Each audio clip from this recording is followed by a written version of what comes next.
দলৰ কাৰ্যসূচীলৈকে আহিলোঁ। আপোনালোক সকলোৱে জানে যে বিহালীত উপনিৰ্বাচন অনুষ্ঠিত হ'ব আৰু দলে এই সমষ্টিটো চোৱা চিতা কৰিবলৈ দায়িত্ব দি থৈছে। গতিকে মাজে মাজে আহিও আছোঁ। আজি আহি প্ৰথমে আমি বিহালী ডিগ্ৰী কলেজৰ ছাত্ৰ ছাত্ৰীসকলৰ লগত অন্তৰংগ আলাপ কৰিলোঁ, অত্যন্ত ভাল লাগিলে।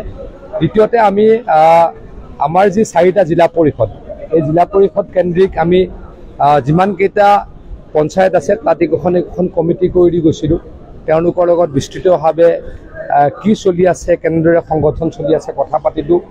আৰু আমাৰ মেম্বাৰশ্বিপ চলি আছে, খুব ভাল মেম্বাৰশ্বিপ হৈছে। অসমত যথেষ্ট মেম্বাৰশ্বিপ হৈছে। প্ৰত্যেক দিনে প্ৰায় 2 লাখতকৈও অধিক মানুহে বিজেপি দলৰ সদস্য পদ গ্ৰহণ কৰিছে। বিহালীও ব্যতিক্ৰম নহয়, বিহালীটো যথেষ্ট হৈছে। সেই বিষয়ে আলোচনা কৰিলোঁ।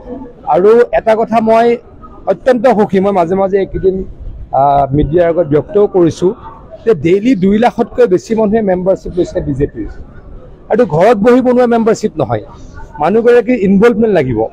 মানুহগৰাকীয়ে নিজৰ ফোনটোৰ পৰা মিছ কল এটা দিব লাগিব, তাত এখন ফৰ্ম আহিব, ফৰ্মখন ফিল আপ কৰিব লাগিব, আকৌ কনফাৰ্মেশ্যন আহিব।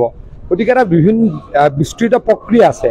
সেই প্ৰক্ৰিয়াটোৰে মেম্বাৰশ্বিপ ল'বলৈ মানুহ অত্যন্ত আগ্ৰহী হৈ উঠিছে। মই বিজেপি দলৰ কাৰ্যকৰ্তা হিচাপে অত্যন্ত সুখী। পুনৰ দোহাৰিছোঁ, নৰেন্দ্ৰ মোদী ডাঙৰীয়া আৰু হিমন্ত বিশ্ব শৰ্মা ডাঙৰীয়াৰ নেতৃত্বত অসমত বিজেপি দল যথেষ্ট শক্তিশালী। ৰাইজে বিজেপি দলক ভাল পায়। নহ'লে প্ৰত্যেক দিনে 2 পৰা 2.5 লাখ মেম্বাৰশ্বিপ কেতিয়াও নল'লে হয়।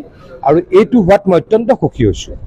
চাওক, এজনৰ নাম যদি কোনোবাই ক'ব পাৰে, যদি নামটো ক'ব পাৰে, ডাঙৰ কথা বুলি মই ভাবোঁ। আৰু বিজেপি দলৰ যদি কোনোবা ব্যক্তি থাকে, আমি সকলোৱে হাঁহি হাঁহি কালি CBIক নিদিওঁ। CBIক দিয়া মানে সকলোতকৈ দেশৰ ডাঙৰ তদন্তকাৰী সংস্থাটো CBIক কালি কেবিনেটে দিছোঁ। আৰু আমি সজোৰেৰে তাত সমৰ্থন জনাইছোঁ। গতিকে যদি কোনোবা জড়িত আছে, ডেফিনেটলি CBI মাতিব। কেইদিনমানৰ পাছতে গমেই পাব।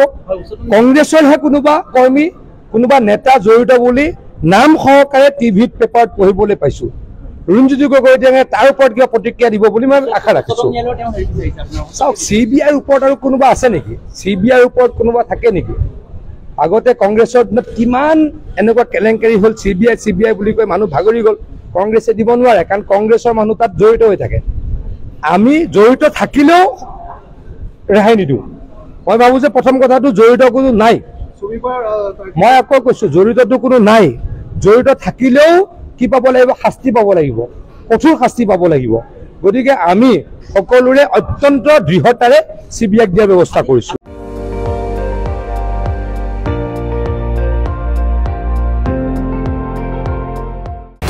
আপুনি চাই আছে ND24, সৰ্বশ্ৰেষ্ঠ নহয়, সৰ্বোত্তমৰ দৌৰত।